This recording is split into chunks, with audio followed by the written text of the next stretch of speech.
I'm Liz, and by some strange twist of fate, I find myself married to the most incredible guy I've ever met, Alex.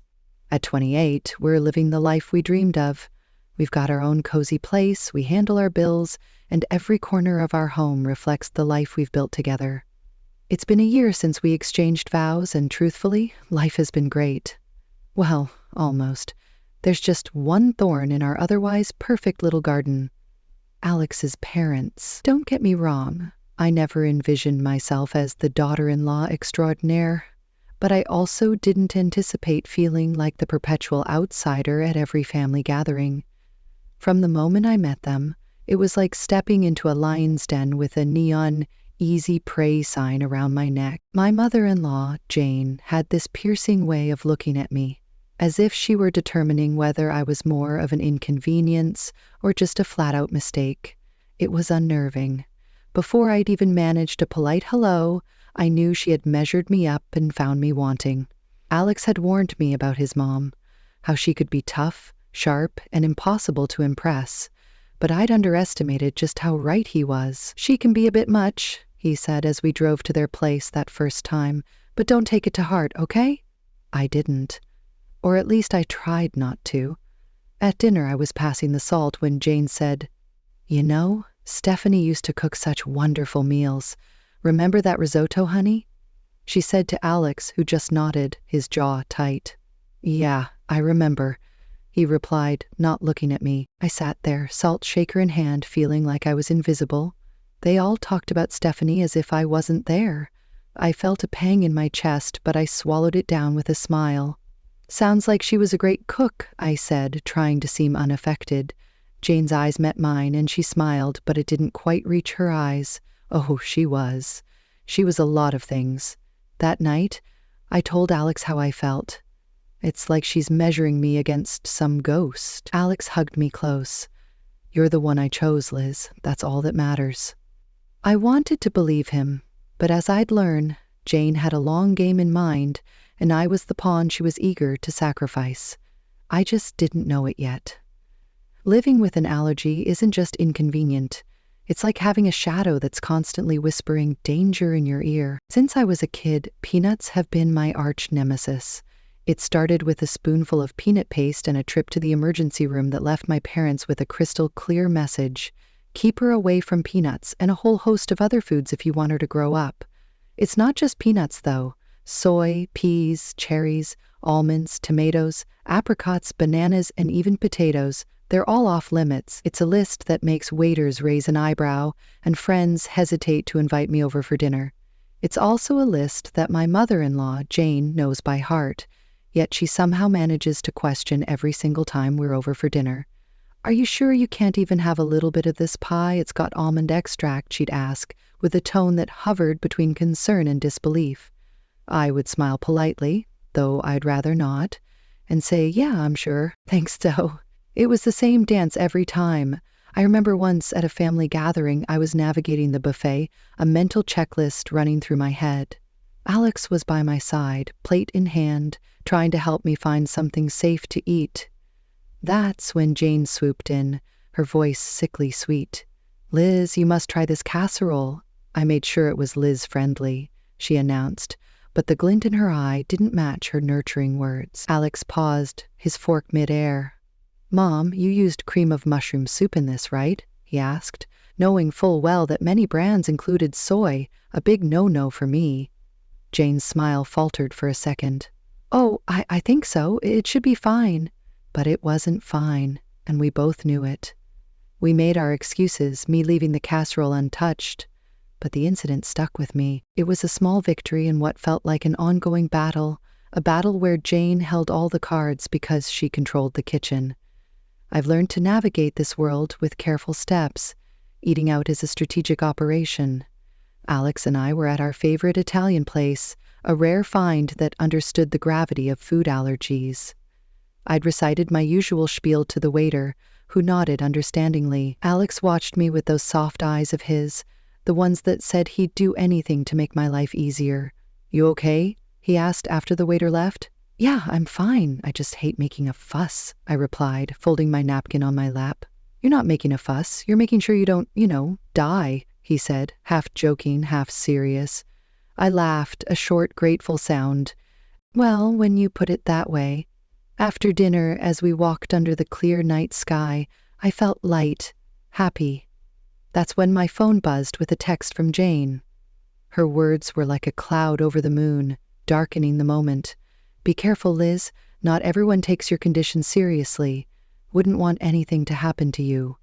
I read the text to Alex, who wrapped an arm around me, pulling me close. She's just trying to get to you, he said. But as much as I wanted to shrug it off, I couldn't shake the feeling that Jane's message was more than just a jab. It was a warning, a reminder that my allergy made me vulnerable, not just to food, but to people like her, who saw it as a weakness to be exploited. The rest of the walk home, I couldn't help but think about all the close calls, all the accidental exposures, and how easily something could go wrong. It wasn't just the peanuts or the soy or the peas. It was the realization that my allergy was more than a personal battle. It was a chink in my armor that someone like Jane could see as an opportunity. And that thought was scarier than any allergic reaction I'd ever had. Dinners at Jane's house were always a production, like a play where everyone knew their parts except me. I was the wild card, the one who could unintentionally cause a scene with a single bite. Alex tried to make it better, but there's only so much you can do when you're playing in someone else's home court. One particular evening, the tension was as thick as the gravy on the table. Jane was bustling around, placing dish after dish on the table. I sat there, my own plate empty, waiting to figure out what I could eat without a trip to the hospital. Alex, darling, pass the green beans to Liz. They're just divine, Jane said, her voice dripping with a sweetness that didn't reach her eyes. I eyed the beans, but something seemed off. What's in them? I asked. Oh, just a touch of almond slivers for crunch, she said, waving a hand dismissively. I put my hand up, stopping Alex's reach. I can't eat those, remember? Almonds are a no-go for me. Jane feigned surprise, a hand to her chest. Oh dear, I must have forgotten. Silly me. Alex's chair scraped back as he stood up. Mom, this is serious. Liz could end up in the hospital. His voice was firm, edged with a frustration that made Jane's eyes narrow just a little. I just wanted to make something nice, she said. It's not my fault Liz has all these allergies. The room fell into an uncomfortable silence. The other relatives glanced around. Forks paused mid-air, not sure where to look. I felt a flush creeping up my neck, embarrassed by the spotlight. Alex's dad, Mark, tried to break the tension. Let's just enjoy the meal, shall we? There's plenty Liz can eat. But the damage was done. The rest of the dinner passed in strained politeness, with Jane asking pointed questions about my allergies, as if she were taking notes for next time. Later, when Alex and I were alone, he apologized. I'm sorry, Liz, I should have double-checked everything before we came. I shook my head, tired of feeling like a problem to be managed. It's not your fault, but I'm starting to think your mom does these things on purpose. He didn't answer, and he didn't need to. We both knew the truth. Jane was serving up a side of malice with every meal, and I was the main course. I could always tell when Jane had been working on Alex. He'd get this distant look in his eyes, like he was seeing me, but also seeing through me, weighing her words against his own judgment. This particular evening, it was like a cloud had settled over him, and I knew it before he even said a word. Mom thinks we should consider, well, she thinks we might not be thinking about the future enough, Alex muttered, not meeting my eye as he fumbled with the TV remote. The future? I asked, a sinking feeling in my gut. Yeah, kids and... Your health issues, he continued, the word issues hanging awkwardly in the air between us. I felt a tightness in my chest. She talked to you about my allergies again, didn't she? He sighed, setting the remote down. She's just worried, Liz. She thinks it's a lot for us to handle, especially if we want a family. I bristled. We've talked about this. I've managed so far, haven't I? And there are plenty of people with allergies who have kids. Alex ran a hand through his hair, a sure sign he was stressed. I know, it's just... She has this way of making me doubt things. The room was quiet for a moment. the tension thick. I watched him, this man I loved, wrestling with the seeds of doubt his mother had planted. "Alex, do you doubt us?" I asked, my voice barely above a whisper. "No." He looked up, finally, his eyes clear and firm. "No, I don't. I just hate that she keeps bringing it up. I hate that it makes us fight." I reached for his hand, our fingers intertwining. "We're not fighting. We're on the same side, remember?" He nodded, pulling me into a hug. "You and me against the world, right?" "Right," I said. But as I held him, I couldn't shake the feeling that Jane's words were like weeds, threatening to grow wild and choke the life out of the beautiful thing we had. And I knew then that it wasn't just my allergies that needed managing. It was the doubts that could seep into the cracks of even the strongest relationships. The news of my pregnancy came as a surprise, a happy one for Alex and me, a complicated one for everyone else. The day we announced it to his parents, Jane's reaction was like watching a robot trying to mimic human emotions. A pause, then a smile that didn't quite match the situation. "We're going to have a baby, Mom," Alex said, his voice a mix of pride and caution as he gauged his mother's reaction. "That's wonderful," Jane managed to say, the words sounding foreign in her mouth. "We must have a family dinner to celebrate." I was skeptical. Celebrations at Jane's were never just celebrations, but I saw the hopeful look in Alex's eyes and agreed. The night of the dinner, the house was buzzing with relatives. Jane was the perfect hostess, floating from guest to guest with a grace that felt almost genuine. When she reached us, her smile was practiced. "Congratulations, Liz," she said. "This is such a joyous occasion." "Thank you, Jane," I replied, trying to match her formality. "We're excited." Alex wrapped his arm around my waist, a silent thank you for playing along. As dinner approached, I felt the familiar anxiety. A table full of food was a minefield for me, but tonight, I hoped, would be different.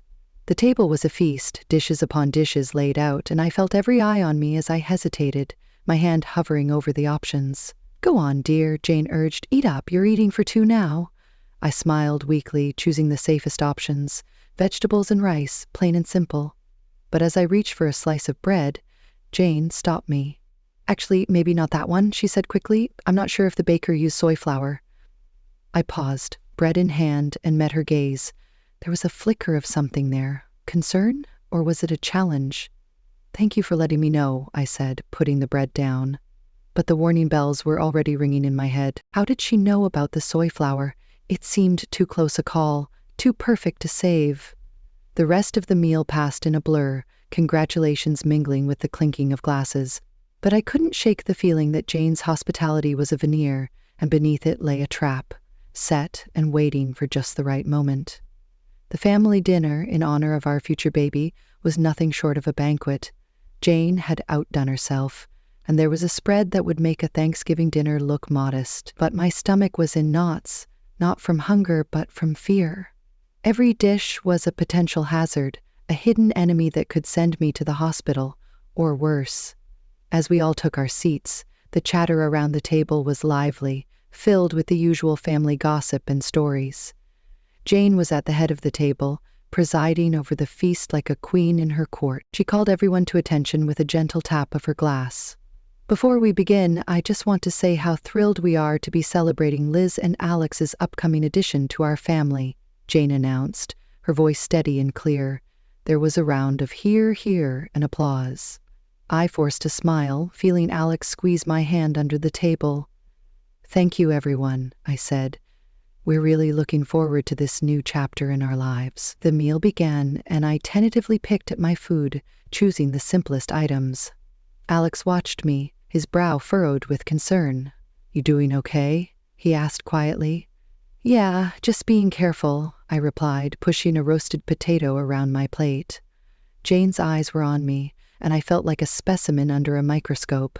"Liz, you haven't touched your salad. The dressing is on the side, just as you like it," she said, her voice tinged with a forced cheerfulness. "Thank you, Jane. I'm just not much of an appetite tonight," I said, avoiding the salad that I knew could easily contain hidden allergens. As the dinner wore on, the tension grew. Every time Jane offered me something, my anxiety spiked. The room felt hot, the walls inching closer with each passing minute. Then came the cake. It was a beautiful confection, layers of sponge and cream that made the room ooh and ah. Jane cut a slice and handed it to me with a smile that might have been genuine if I hadn't known better.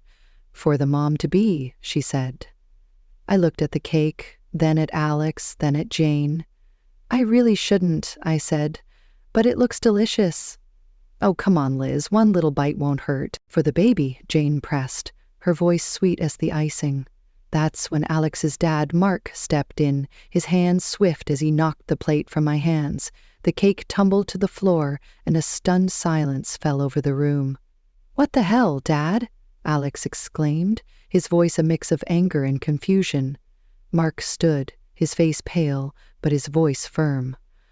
"I saw the label in the trash. That cake has peanut oil in it." The room erupted in chaos. Jane's face was the picture of shock, but her eyes gave her away. There was a flash of something there. Fear, maybe? Guilt? Alex stood, his chair clattering behind him. "Mom, did you know about this?" he demanded. Jane's mouth opened and closed, but no words came out. And in that moment, the truth was as clear as the danger that had been on my plate. The room was dead silent after Mark's revelation, the dropped cake like a crime scene on the hardwood floor. Everyone's eyes were locked on Jane, who seemed to shrink under the collective gaze. "Mom, is it true? Did you know?" Alex's voice cut through the tension, sharp and demanding. Jane's eyes flickered with something dark before she regained her composure. "Of course not. I would never—" Her voice trailed off, unconvincing. Mark wasn't having any of it. "I saw the shopping list, Jane. Peanut oil for cake. It was right there in your handwriting," he said, his voice steady but laced with disappointment. The murmurs around the table grew louder, a mix of disbelief and anger bubbling up from the family. Alex was shaking his head, his hands balled into fists. "How could you, Mom? Liz could have died." I was frozen in my seat, the gravity of the situation anchoring me down. This wasn't just carelessness or forgetfulness, it was intentional. Jane's mask finally slipped, her face twisted in anger. "I didn't want it to come to this, but she's not right for you, Alex. She's weak, and now she's bringing a child into this world who will be just like her." Alex took a step toward his mother, incredulous. "Weak? Liz is the strongest person I know. And you? How could you be so cruel?" I could feel the eyes on me, waiting for me to break down, to crumble under the weight of Jane's words. But I didn't. "Jane," I said, my voice surprisingly calm, "you've made your feelings very clear. But this is not just about me. This is about a family, your grandchild." Jane looked away, her jaw clenched, and for the first time I saw the hint of fear in her eyes. Maybe she realized that her actions hadn't just endangered me, but her relationship with her son, her reputation, everything. The rest of the evening was a blur. There were arguments, tears, and hushed conversations as the family tried to process what had happened. Alex and I left early, the weight of the evening heavy on our shoulders. We didn't speak much on the drive home. What was there to say? The truth was out, and with it, the facade of a polite, if not happy family was shattered. All because of a peanut. The drive home was quiet, the kind of silence that's heavy, filled with things unsaid. When we finally walked through our front door, Alex and I just stood there, the echo of the night's drama still ringing in our ears. Alex was the first to break the silence. "I can't believe my own mother would do something like that," he said, his voice hollow. I sat down on the couch, the cushion failing to comfort me. "I know, it's a lot to take in." He sat beside me, taking my hands in his. "I'm so sorry, Liz. It's unforgivable." I looked at him, seeing the pain in his eyes, and my heart ached. "It's not your fault, Alex. We couldn't have known she'd go this far." But the truth was there, hanging between us. Jane had crossed a line, and there was no going back. The family was in pieces. Some stood by us, shocked and appalled by Jane's actions, while others struggled to wrap their heads around the reality of the situation. The next few days were a whirlwind. Alex's phone buzzed constantly with messages and calls. Relatives wanted to express their shock, their support, their apologies. And through it all, there was a deafening silence from Jane. No apologies, no explanations, nothing. Alex finally broke the news to me a week later. Dad's left her. He can't get past what she did, he said. He said it's been a long time coming. I wasn't sure how to feel. Relief, sadness, pity. And Jane? I asked tentatively. He said she's not handling it well. She's alone now, Alex replied, a twinge of something like regret in his tone. We sat in our living room, the walls we'd painted together, the furniture we'd picked out during countless trips to the store. It was our home, a sanctuary filled with memories, laughter, and love. Every corner echoed with moments that were uniquely ours. But outside, a storm loomed, dark and menacing, threatening to tear apart everything we held dear. In that fleeting moment, as the winds howled, I realized something profound. No matter what chaos awaited us, we had each other, and that was enough. We weren't just a couple anymore. We were a team on the brink of welcoming a new life into the world, a bond that no storm could shatter. I love you, Liz, Alex said, his voice steady yet filled with emotion as he pulled me into his arms. I love you too, I whispered back, feeling the weight of the night settle around us. The fallout from that evening would leave its mark, carving scars into the fabric of our family. Those wounds wouldn't heal overnight, and some might linger longer than we'd like. But as I looked into Alex's eyes, at the life we'd painstakingly built together, I knew one thing with absolute certainty. We would face every challenge, every storm, side by side. And as for Jane, her chapter in our story had ended. She was a page we'd turned, a tale we refused to let define us. From this point forward, it was just us, our baby, and the uncharted road ahead. Whatever lay around the bend, we were ready to face it together, hand in hand. Want to hear more stories like this? Subscribe to the SoraBook channel and dive into our world of unforgettable tales. Don't miss what's coming next.